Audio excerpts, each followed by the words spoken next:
जय हिंद। आज हम लोग सवाल 10.4 का क्वेश्चन नंबर 25 को सोल्व करने जा रहे हैं। तो देखिए सवाल क्या है, इंटीग्रेशन डी एक्स बटे under root 9x - 4x square. तो देखिए नीचे में द्विघात बहुपद है, द्विघात बहुपद में कभी भी एक्स स्क्वायर माइनस में नहीं होता, तो एक्स स्क्वायर को प्लस करना होगा। प्लस कैसे करेंगे, अगर यहाँ से हम माइनस कॉमन ले लेंगे तो ये प्लस हो जाएगा। तो देखिए कैसे करेंगे, तो इंटीग्रेशन डी एक्स बटे में क्या होगा, बटे में अंडर रूट, यहाँ से माइनस को आप कॉमन ले लीजिए, माइनस कॉमन होगा तो क्या होगा, माइनस गुना माइनस कितना प्लस 4x स्क्वायर, फिर माइनस गुना प्लस कितना माइनस 9x dx। देखिए आप तो ये हो गया। तो देखिए अगर कभी भी इंटीग्रेशन ऊपर में dx और नीचे में केवल द्विघात बहुपद, ऊपर में dx और नीचे में द्विघात बहुपद है, तो इसको आप पूर्ण वर्ग विधि पे तोड़ दीजिएगा। तो देखिए पूर्ण वर्ग विधि का नियम क्या होता है, पूर्ण वर्ग विधि का 2 नियम होता है। तो देखिए पहला नियम है एक्स स्क्वायर का गुणन 1 होना चाहिए, मतलब यहाँ पे जो एक्स स्क्वायर है ना इसका गुणन 1 होना चाहिए, मतलब ये 4 को हटाना होगा।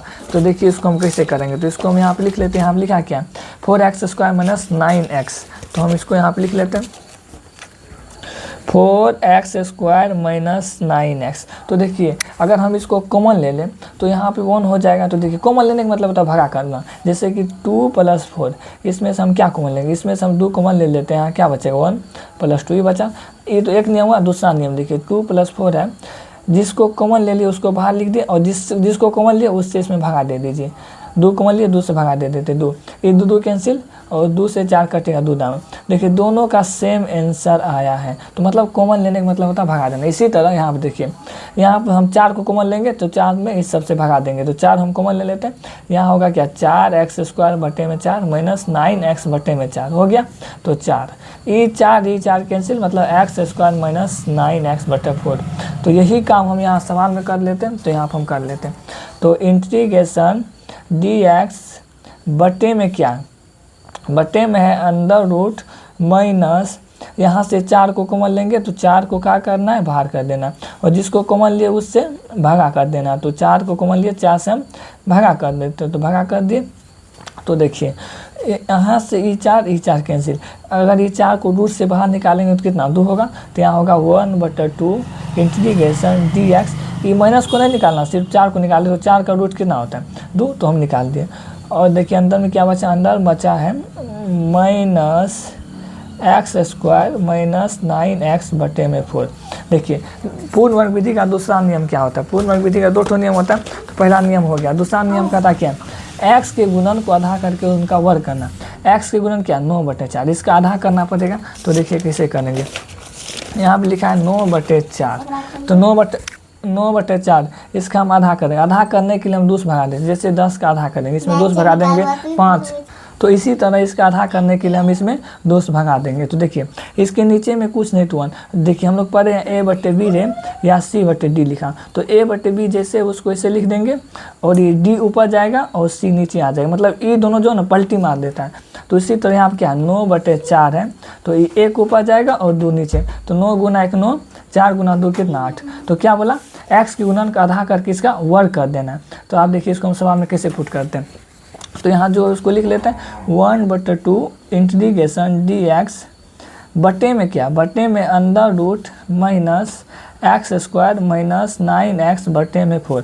तो देखिए यहाँ पर क्या निकला अपना लोग को 9/8 का होल स्क्वायर। इसको एक बार प्लस में लिखेंगे, एक बार माइनस में लिखेंगे। तो इसको हम लिख लेते हैं, तो 9/8 का होल स्क्वायर, फिर माइनस में 9/8 का होल स्क्वायर, एक बार प्लस में लिखे एक बार माइनस में लिखे, तो आप हो गया। तो देखिए तो आप आगे करते 1/2 इंटीग्रेशन dx बटे में क्या अंडर रूट, यहाँ से लेके यहाँ तक देखिए कौन सा फॉर्मूला बैठ रहा है। तो देखिए इसको हम कैसे चेक करेंगे, इसको चेक करने के नियम बताते हैं। यहाँ पर क्या x है, तो ये x को यहाँ पर लिख लीजिए, x के बगल में क्या चिन्ह है, x के बगल माइनस का चिन्ह है, तो माइनस लिख लीजिए, और अंतिम में क्या 9/8, तो यहाँ 9/8 लिख लीजिए, इसका होल स्क्वायर कर दीजिए। ये कौन सा फॉर्मूला बैठा है, a - b का होल स्क्वायर, तो क्या होता है a² - 2ab प्लस में b का होल स्क्वायर, ये होता। तो a क्या x² - 2 गुना a का मान x गुना b का मान 8 प्लस में क्या b का होल स्क्वायर 9/8 का होल स्क्वायर। ये 2 से 8 कटेगा 4 दाम, तो मतलब x² माइनस 9 गुना x 9x बटे में 4 प्लस में 9/8 का होल स्क्वायर। तो देखिए सवाल में मिल रहा, सवाल में क्या x² x square minus 9x/4 minus 9x/4 plus में 9/8 का होल स्क्वायर 9/8 का होल स्क्वायर। तो ये किसका फार्मूला x माइनस 9/8 का होल स्क्वायर। तो इसको यहाँ पर हम लिख लेते हैं x माइनस 9/8 का होल स्क्वायर। तो इसको हम लिख लिए। उसके बाद देखिए माइनस में क्या बचा, यहाँ पर बचा 9/8 का होल स्क्वायर, इसको लिख लिए। तो देखिए अभी माइनस से अंदर गुना कर देना, ये जो माइनस है इससे अंदर गुना कर देते। तो 1/2 इंटीग्रेशन dx बट्टे में क्या होगा, बट्टे में अंडर रूट माइनस गुना माइनस प्लस 9/8 का होल स्क्वायर, फिर माइनस माइनस गुना प्लस, यहाँ माइनस आएगा तो बच्चा के x माइनस 9/8 का होल स्क्वायर। जिसमें x लगा होता है वो x का मान होता है, जो अंक होता है वो 1 होता है। मतलब इंटीग्रेशन dx बटा under root a square minus x square. तो ये कौन सा फॉर्मूला हो रहा है। तो देखिए हम लोग फॉर्मूला पढ़े हैं क्या, इंटीग्रेशन dx बटा under root a square minus x square क्या होता है, साइन इनवर्स x बटे, साइन इनवर्स x बटे। तो देखिए यही है ना, a square minus x square, इसका होता है साइन इनवर्स x बटे। तो 1/2 है, 1/2 लिख देते हैं। साइन इनवर्स x का मान क्या, x का मान ही है, x का मान है नहीं, तो x का मान है x माइनस 9/8 बटे में a होता है, एक मान क्या 9/8, इसको लिख दिए। तो इसके नीचे में कुछ नहीं तो 1, तो देखिए 1/2 साइन इनवर्स 1 और 8 का एलसीएम 8 होगा, 8 गुना 8 8x माइनस 9 बटे में क्या होगा, बटे में होगा 9/8, ई 8 कैंसिल, तो होगा क्या बचेगा, यहाँ पर बचेगा क्या 1/2 साइन इनवर्स 8x माइनस 9 बटे में, देखिए बटे में क्या बचा, बटे में सिर्फ 9 बचा। तो ये 9 को हम यहाँ पे लिख लेते हैं और प्लस सी इसका फाइनल आंसर हो जाएगा।